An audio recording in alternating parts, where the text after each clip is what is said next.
everyone, my name is Greg Ellis and welcome to Redskin Review. This show is being taped on Wednesday, September 4th. It is our first show for the 2013 season. And in this show we will take a look at the Redskins' opening game loss to Mount Healthy 22-0 in the Crosstown Showdown down at UC. And we'll look at this week's first game at home against Withrow. With me as always, my partner Dan Albers, Redskin coach Jeff Giesting. Guys, welcome. Thanks. Dan, this is actually the 23rd year I have done this. Jeez, it's unreal. I've done it 23 years. Wow. You've done it at least 16 years. Yeah, now. it's been a while. And it's funny because Brad and I were talking about that the other day, that you guys have, one form of fashion, you guys have doing the games all the time. Not one of you is, like, if you weren't there, Brad was there, and it's always been an Ellis at least in the game. So what's going to happen this week? Because I'm not going to be there Friday, but Brad's going to be there. Yep. Brad and John Raymond will be doing the game. So. Yep. In any event, before we get to the game, Jeff, we didn't do a preseason show, so let's talk a little bit about the team. Okay. Who are some of the returning players that you're going to be looking for leadership and things like that? Well, on the offensive side of the ball, Kevin Rogers, our quarterback, we obviously are going to expect a lot out of him. He was an all-league player last year. Two offensive linemen, Evan Spangler, who started last year, and Alex Pfeiffer, who's committed to Toledo. Those are the big three that have a lot of experience. We had to find 3 new offensive linemen, had to find a new tight end, receivers are basically all new as well. Running back Austin Facito got some experience last year, so it's a pretty young group overall, which I think contributed to some of our struggles the first game. You know, I think they have the capability of being a pretty nice offense when they, you know, if they can put all the pieces together, and some of the offensive linemen can, you know, kind of grow into their roles, and we can get our receiver course going a little bit, and Kevin throws football well. I think we can score some points. So you've really got a young team. I mean, you think about on offense, you've got a young team. Yeah. I know Facita got some playing time last year, but he was not the feature back. And you do have Rogers back, so it's good to at least have a senior leader out there who's been there for 3 years playing quarterback for you. Right, and Kevin's really grown. I mean, he's 6'4", almost 210, 215 now. He's a much bigger, thicker kid. He really lifted hard in the off season, and I mean, he's a powerful runner, and you know, he's going to run the ball a fair amount. So kind of like what we had with Bornhauser the other year. You know, Brandon was such a good runner, so we feel like we have that with Kevin now. On defense, you have a couple guys back in the. We'll get into this later on, but my goodness, Josh Correll played a great game the other night. Yeah, he had 21 tackles. You know, he was all over the place. And an interception. Yeah, he just plays so hard all the time. He really cares, and he's one of our captains, along with Kevin. And then Evan Lackner, returning starter, is a captain as well, a middle linebacker. And we really have a lot of depth and experience in the back half of our defense. Our 2 corners, Thomas Campbell and T.J. Turner, are back. Played a lot last year. Josh is back, and then Derek Malakamp, as a sophomore, played some, and now he's starting at a safety position. The other one's a senior, Jared Forbes, and then Shelby Wilson's playing at linebacker, and Cody Coffey, and then up front, Augie Murphy, Josh Coleman, and Tim Combs. Tim was hurt last year, so he didn't get to play much. He's doing a really nice job at nose. So we have some decent size up front, and some guys, I mean, pretty big, strong guys, and some guys that can run. Has there been anything that's really surprised you from the first day you met to up until like where we stand right now in terms of what you didn't think would happen and in some ways develop, things like that? Well, I think there's always guys that develop, and especially the seniors. There's always some senior that comes out and does a nice job their last year, their senior year, because it means a lot to them, the seniors. And you know, some of our young kids are really coming on. I think Blake White's going to be a really good tight end for us. He's a nice catch the other night. Yeah. Connor Wheeldon's playing more and more at receiver. Dylan Smith's been punting, and we had some issues with our snapping, so he actually went and snapped the other night. Wow. Kevin punted. But you know, Dylan can also place kick a little bit, and he's our backup quarterback. And you know, all those young guys are really coming on.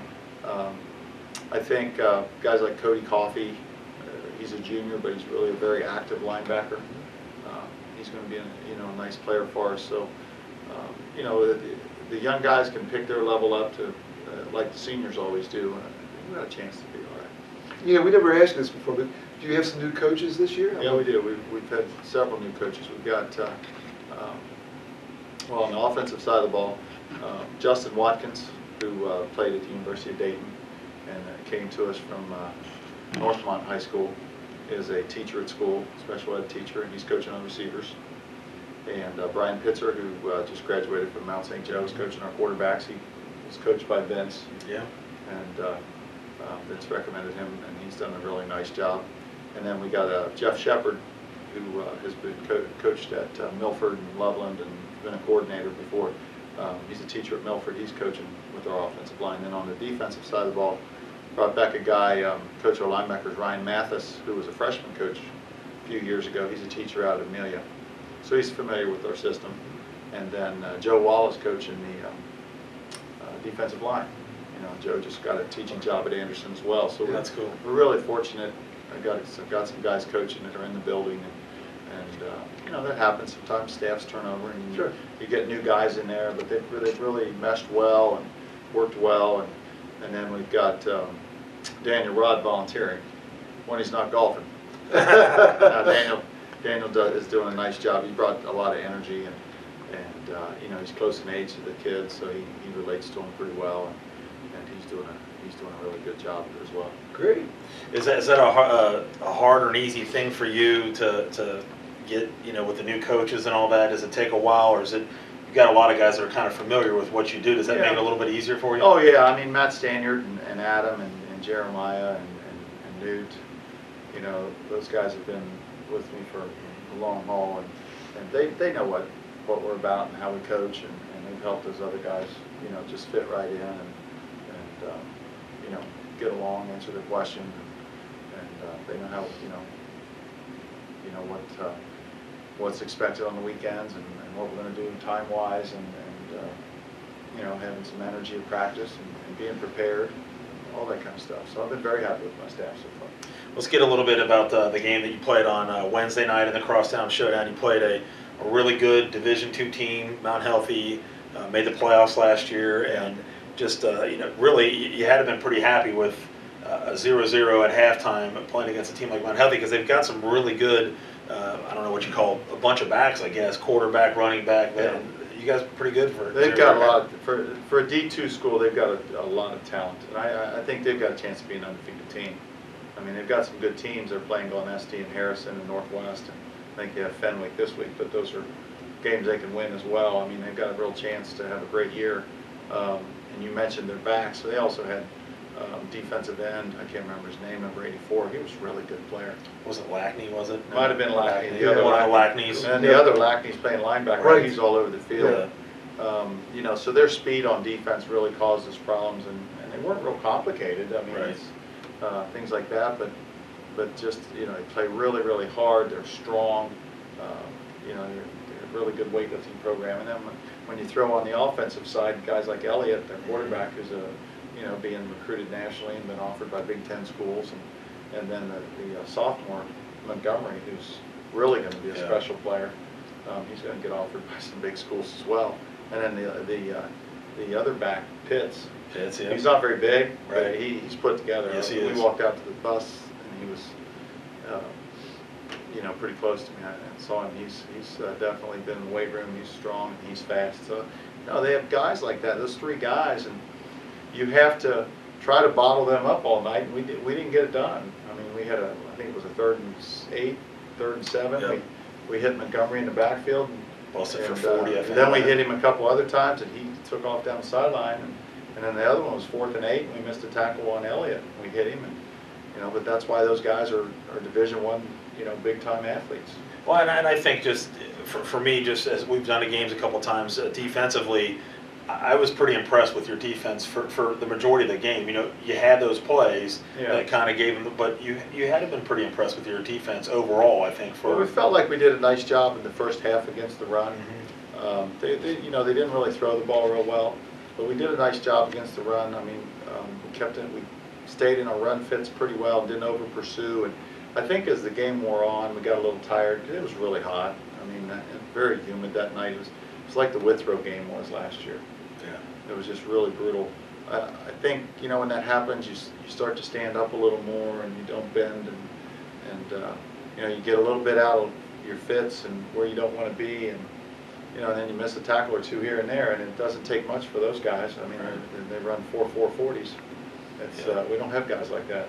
It's hard to catch them. So, you know, they're a great team, and Harvey does a nice job with them and play really hard. And like I said, I think they'll be a playoff team probably, and as they were last year. Yeah, we saw a couple guys for Mount Healthy, and I think Elliott was one of them. Montgomery might have been another one that you saw a lot of cramping up a lot during the game. Did that have an effect on your players much at all? We didn't see too many guys get down. We were tired, but we didn't have the cramping issues. I mean, I think we're in decent enough shape. You know, and sometimes, you know, and our guys are good. We tell them to hydrate and drink constantly during the day. And a day like we knew it was going to be hot and humid, and they did that. You know, you don't know, you know, what their kids are. Maybe they didn't drink enough water during the day or whatnot. But you know, I felt like conditioning wasn't a major issue, but we had, you know, we weren't able to control the ball enough in the second half. We just kept having to go back out there on defense, and that kind of wore us down a little bit. We talked earlier about Josh Corral. I'll tell you what, man, he was all over the place. He and you could tell he was fired up and ready to play. I mean, he was there on almost every tackle, had interception, and the big thing is he was named after the game, I think, as player of the game for him. Yeah, he was, and well deserved. I mean, he had a great game. Like I said, I looked at the stats here today. He had 21 tackles. Oh my gosh. And like you said, an interception, and he's just really a good leader for our secondary back there, and just plays so hard. We'd like to get him playing a little bit of offense, but we can't afford to take him off the defensive side of the ball, because we are playing guys both ways this year. Right. And it's worked out really well, but so now our backups, a lot of them are on the defensive side, but we just haven't figured out a way to get him off the field to try to rest him a little bit so he could play some more offense for us. He's a big, strong kid. Right. And runs really well. You had Kevin Rogers, third year, I guess, starting quarterback, maybe 2.5. He seemed like he was pressured quite a bit, and just really that kind of, you guys couldn't get that offense going with the pressure that they were supplying. Yeah, they did a decent job getting pressure on us in the passing game, and you know, they close on the ball so quickly out there when you throw it. You know, we missed a couple throws here and there, but you know, we've got to be more efficient throwing the football, and then running the football. We had some things early. We started off really well. Had a couple first downs and moved the ball down into their territory on the opening kickoff. You know, and then I think you know, we had a negative play. I think somebody got through on the backside, and that was some of our biggest issues that night. Was on the backside of the play. We were fine on the front side, but the backside we had leakage and guys getting through and disrupting the timing and sometimes getting us in the backfield for a loss. And it's hard against a good defense to overcome those negative plays. Just like Mount Healthy helped us out with some penalties and different things, and we got them off schedule, and you know, that contributed to us helping us in the first half. The one thing I did like is I obviously played tight end and loved the pass that Kevin Rogers had to Blake White. Denise was probably a little happy about that one too. Yeah. But really nice play, and again, Blake's only a sophomore. Yeah, Blake's going to be a good player for us. He's still got to figure out what it takes to play varsity football at that level. You know, it's a big jump when you go from freshman to having to play varsity against seniors and things. And you know, our two scrimmages, we had Western Brown the first scrimmage, and they were without their quarterback. But we played pretty well and won that scrimmage. But then Alter came down, who's really a good Division IV team out of Dayton. They're a big Division IV, almost Division III school, and they're just, you know, very disciplined, and you know, they pretty much took it to us offensively. We really couldn't move the ball at all against them. Defensively, we missed some option assignments against them, and they scored some points on us. But I think that's when we found out, you know, how hard you really have to play. And you know, they're going to get better and better. That's the thing, you know, with sophomores, they always improve a lot as the year goes on. You know, and you know, as long as they're working at it, that's all you can ask, and hope they just keep getting better and better. Well, the next running back that we talked about that obviously steps up for you is Austin Pasuto. Steps up, and he just looked like at times he had the hole, but like you said, they filled it very quickly, and it looked like he was going to bust through, but it just wasn't really a lot. Oh yeah, I mean, we had the perimeter a couple times, and Lackey was able to run him down, and then Austin's a pretty quick kid for us. He's, you know, one of our quicker kids, but when their outside linebacker was able to run him down a couple times, you know, that was one of the differences in the speed that we haven't. Neither one of our scrimmages, neither Alter or Western Brown had the speed that Mount Healthy had. Right. and that's hard to simulate. You know, now we're prepared this week to play Withrow, and a very similar type team to Mount Healthy, big, strong, fast, and you know, so we're not going to see them. They're not going to be any faster than Mount Healthy, but Right. you know, they might be a little bigger at certain spots. So. I tell you, it's always a thrill for the kids to play on a big stage in the first game like this Crosstown Showdown. I don't know how many times we've played that, but it's got to be a thrill for those kids to go down there and play down at UC. I thought that field was kind of neat. I didn't expect it to be as... Because you see the bubble and you don't Yeah, you think see it's the bubble. that big. I'm telling you, I drove by the bubble. I thought, well, it's got like 60 yards to it. It's a real field. Yeah, it's nice. It's a nice setting. I went the next night and scouted Withrow when they were playing Turpin, and you know, you get good sight lines. You can see everything. It's a little hard, I think, for the schools, and it's a little cramped, and you get the bands in there and things like that. And you know, having to play on a Wednesday night, I wasn't a real fan of that, but it was really a scheduling problem this year with the showdown because UC had that noon game with Purdue. Yeah. So Saturday really was kind of wiped out. Yeah. For the stadium. So we, you know, Tom Gamble asked me if I'd do the Wednesday, and I said, yeah, he's been really accommodating to us over the years and things like that. So we did it, but I don't know that I'd ever play an 8 o'clock Wednesday night on a school night again. It was, you know, by the time some of our kids got home, it was midnight, a little Well, it after. had to be. Yeah. It was tough on them, and you know, come into school the next day, and the coaches and everybody. It was just a long week. We had open house on Monday, and we had to play the game on Wednesday, so it's nice to be back on a regular schedule now. Did you guys use UC's locker rooms, or how did you do that? The locker rooms under the bleachers, yeah. There's two locker rooms underneath the stadium. Yeah. At Sheepwood. They're pretty big, or they're not real big. You know, our squad, we've only got 55 kids, so we were okay. But it was crowded. I think if you had 75 kids, you'd have a hard time getting them in there. Yeah. But it was air conditioned at least, so Yeah. I wanted to keep them in there and keep them cool. We should have just stayed in there. It was hot, and you know, but the warm up was good because we got the warm up on the practice field right next to it. Yeah. Mount Healthy was warming up in the baseball outfield, and they had a short walk, wasn't real far. You know, so that worked out real well.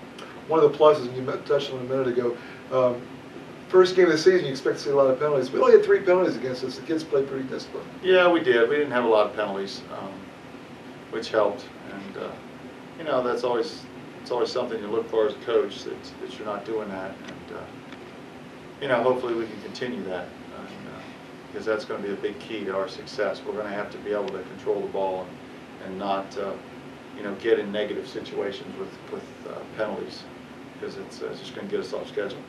Let's talk about the leg for a minute. The leg looks pretty balanced top to bottom. If you looked at the Inquirer predictions, gosh, all the teams look pretty even. They are. I think it is balanced. I think Loveland's got the best team. I think they've got a lot of returners. They've got a lot of size. They've got a new coach, came from Middletown Fenwick, and you know, they're running wing T now, and it's a change in system for them. Really? They're running the wing T? Yeah. Really? You know, so they're going to be really good, but I think, you know, I think Turpin and us and Walnut Hills and Glen Estee and Kings and, you know, Milford, we're all capable of beating each other, and I don't know that anybody will go through the league undefeated. It's, you know, a really good league and very balanced, and you know, we're playing Withrow this week. Next year Withrow comes into the list as the 8th team, so it'll you know, it'll be a good preview of what's to come. How did some of the league teams do this first? I know Turpin lost to Withrow. What did Loveland and Glen Estee? What those guys? Glen Estee beat Amelia. Loveland beat, I think, Lebanon. Lebanon, yep. King. No. Lebanon beat Kings. Lebanon beat Kings. Yeah, I think Lebanon beat Kings. Lebanon beat Vandalia Butler. Yes. Kings lost to, and Walnut Hills lost to Sycamore. I think that's everybody, pretty much. So. And then Milford lost to it. Milford. It was. Yeah, I can't remember. they lost to Hamilton. Yes. Right? Yeah, like 28. And 35. Turpin lost to Withrow. So, you know, our league was playing some pretty good non-league opponents, and didn't do as well as we'd like, but had a few wins. So we have Withrow, which is a non-league game this year. Yes. Next year they'll be in their league. Who is our other non-league game? Harrison. Harrison. Week 3. We go to Harrison week 3, which is, we didn't play them last year. We played them the 2 years before that. And they got a nice program going out there. So then our other non-league game is week 9. Winton Woods, Yes. who beat Lakota West. I'll tell you what, they look very good. Oh yeah, they're loaded too. Division II in Cincinnati this year is just ungodly. ridiculous with Winton Woods, Mount Healthy, Withrow, LaSalle. Oh, yeah. There now. Cleveland Glenville's up north now. I Yeah. heard. Yeah. Yeah, that's But, crazy. you know, and then you've got all the other programs, us and Turpin and Ross and Northwest has got a nice team this year too. So there's really, Division II is really tough, and it's Region 6 now. Since they realigned things, there's Division 1 only has 2 regions, 1 and 2, so 3, 4, 5, and 6 are Division 2. We used to be Region 8, now we're Region 6. Why did they do the realignment? What was the reason? Well, they went to 7 divisions, basically. So Division 1 is schools that are around 600 kids or more. Didn't really do anything to the big schools, the St. X's and the Masons. It didn't matter to them at all. They're going to stay where they are. But some of the schools have dropped them down. Trotwood Madison was always in our region as Division 2. They're actually Division 3 now, from Dayton. And, you know, they've been in the state finals the last 3 years. But Division 2, the cutoff's like 600, and we're actually closer to Division 3 than 2. Really? Because we're 460 boys now, and I think Turpin's like 455. What's the minute? What's the? It's like the cutoff's like low low 400s, 403 maybe. Wow. Something like that. So it's changed quite a bit. Yeah. Talk about any injuries. Was there any injuries that you guys had from the game? I think you had one on the sideline. I remember that wide receiver went up. From the game, yeah, he was fine. He was fine. They were worried that he might have bruised a kidney or something, but he was fine. He's practiced all week. So, no, not from the game. We're fine. We got a couple banged up in the JV game, but I think we'll be okay. All right, let's talk about players of the game. We had offense, defense, special teams. Offense was A.J. Penley.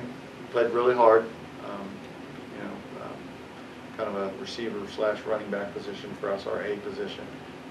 Just had a lot of hustle. Defense was Josh Carell. Absolutely. And special teams was Evan Lackner. Just Evan, you know, Evans is just a tremendous captain for us, and he hustles all the time. Just a great leader, and you know, he was, not that anything great happened on our special teams for us, but he was always hustling, getting where he needed to be. And I know that you played the crosstown showdown. Did the JV and the freshmen also play Mount Healthy, and how they did? The JV got beat 30-22. They scored, had 22. We were up 22-18 with 3 minutes to go, and Mount Healthy snapped it over the quarterback's head. Kid went running around, picked it up, threw a 50-yard pass. No way. My gosh. So freaky play, and then I think it was maybe the last play of the game. They ran the interception back. So that was, I mean, it was a 24-22 game. Yeah. And really, and really, we could have won it. And we had the ball on the 5-yard line, didn't score in the first half. Freshmen won 34-7, I think. They won pretty big, so that was good. Let's talk a little bit about, as we said this week, you play another tough game with Rowe. They come off with a big win over Turpin, and it's going to be another tough task this week. Oh yeah, big, they're fast. They've got, I think, 32 seniors on their team. Returning quarterback and running back is a quick kid. Not all the backs that Mount Healthy had, but they throw the ball better than Mount Healthy. Defensively, they're going to be in a 4-3 and play man-to-man across the board on us. So, you know, we've got to try to take advantage of that as much as we can. But you know, Jim Place is a great coach, a Hall of Fame coach, and he's doing a nice job. He's got some guys, Steve Sheehan. I cannot believe he's back there. Former coach at Capes. Yeah. Well, he was coaching at... He was coached at Withrow before, too. Yes, he was a head coach at Withrow years ago. He was at Clark Montessori. Clark is, I think, his last stop. Steve's calling the offense for him, for Jim, and I was impressed with him when I saw him play. Like I said, their defense is really, really athletic and fast and big, and you know, offensively they got some weapons. Just because the quarterback's got a strong arm, they can throw 50 yards downfield. Is he the guy that, when we played at Withrow, that was might have been a sophomore at the time, and threw that long bomb at the, when we, That was probably him. Yep. And I believe, if not, they got a couple Division I guys, or guys that are possibly going to go to the next level. Is one of them Howard? Is that the middle linebacker? I think he is. Yeah, I think their middle linebacker's committed to a MAC school. He's a really good player. I said, you just go down the roster, and watch them on film, and there's not a lot of weak spots there. Yeah. So we got to play really well. We've got to, obviously we can't lose a turnover battle like we did 2-0 in Mount Healthy. We've got to get some turnovers. We've got to take care of the ball. We've got to be able to throw the ball much better than we did last week, because there's going to be just some long yard situations at times. And defensively, we can't let them have those explosive plays. Really, those first two that Mount Healthy got, in the first half we made those tackles, and we didn't get it done in the second half. If we can limit those explosive plays, it'll be a good ball game. Will that help that you played a team like Mount Healthy that had the speed, that you're playing another team that's kind of got the speed? Does that kind of help you out a little bit? I think so. Because you can't simulate it in practice. Right. Our scout team's not even close to what those guys are. But yeah, they wouldn't be the scout team. Yeah. That's right. Exactly right. But they're working at it and trying. But yeah, I definitely think it'll help us. All right, let's talk a little bit about the Anderson Alumni Association. We going on now, I believe it was maybe 3 or 4 years now, and we really appreciate everybody out there. We had a great golf outing this year, raised a lot of money, and it's really helped out a lot. And I think as this thing keeps going, it's going to keep building momentum, and we really appreciate everybody out there and all their help. And again, you get in contact with Coach Jeff Giesting, myself, John Raymond, or even if you see Greg or something, anybody can kind of help you and guide you in the right direction. I think the guys really enjoy the golf outing, and I think a lot of guys are now wanting to make it a same time, same place, same year. Yeah, they like seeing their buddies and, right. and playing golf with their buddies. Some people they haven't seen for, maybe 15 years and whatever, and they get to go play around golf with them and catch up and really have a nice time. And it's interesting too. We're starting to get the next generation of guys coming through at Nagel. Nate Cosman's son is on the 8th grade team. Right. He'll be a freshman next year at Anderson. Wow. And Nate was on our 92 team. So That's scary. all those kind of things. Steve Buckley's son is a freshman this year. Buckley was a receiver for us on that 92 team, and his son's on the freshman team. That is unbelievable. So the guys it's starting to come through again. And there's some other kids in school. They're not playing football, but I coach their dads. Right. So I guess I'm really old now. But they've got their kids in school now, so that's a neat thing. Yeah. And I'll just to let everybody out there know that 2 years in a row I finished last in a golf outing. So just shows you how bad we are. That it just shows we're not cheating. That's exactly right. Thank you very much. She gets up for that. Yeah, some of these guys had some unbelievable scores. I don't know about that. Oh my gosh, 55? Yeah, whatever. I shot 55 on 2 holes. All right, well, let's go and wrap it up. Do we have air times on you? No, we won't yet. They'll probably have it. We'll probably have it by next week. Okay. But remember, if you can't make it to a game, we always do the games live on USBN Sports on Danny's website, and we always get a lot of people. Did you check to see how many people were listening? I didn't get a chance to look at it yet. But we've had many in the past, people out of town, your grandparents or sister, brother that can't make it obviously to a game, but we do those games live, and it's USBNsports.com. And if you do tune in, send us an email, let us know where you're listening from, and let us know if the sound's coming through okay. And I think we had a good. Yeah, we did. We had a couple people. Tom Regan, another former player, he chimed in a couple times. Dave Bridges did, and his son's playing, so I don't know if he was not at the game or what. I have no idea, but he sent an email. So, but yeah, it's just really neat. I think a lot of people look forward to doing that. So, but as again, just drop us an email, let us know you're listening. So let's thank all the folks that make all these broadcasts possible. The great folks up here at the station, the Anderson Community Television, for letting us use the studio and the cameras and the airspace. We appreciate that. Thanks to John Raymond for everything he does. He's doing the camera Absolutely. tonight. He's going to be behind the mic this Friday. Him and my brother Brad will be doing the game, and Dan and I will be on hiatus. Yeah, I'll be heading to the old UC game. I'll be watching the Big Red Machine take the field at the Reds game. So. Good. And thanks to our cameraman Tim Huntington for showing up every week and doing what he does. Steve Martin walked up to the game to UC from downtown. It's crazy. So he's devoted. So we appreciate his help. Like these things called cabs yet? I'm telling you, and he's a judge, and he was walking. Walking up. Yeah, that's a good spot to walk up. Yeah. So and of course, thanks to Denise White for everything she does for us. And Coach, good luck this week. It's West Road, first home game. Yep. And so for everybody here, I'm Greg Ellis. Thanks for joining us on Redskin Review.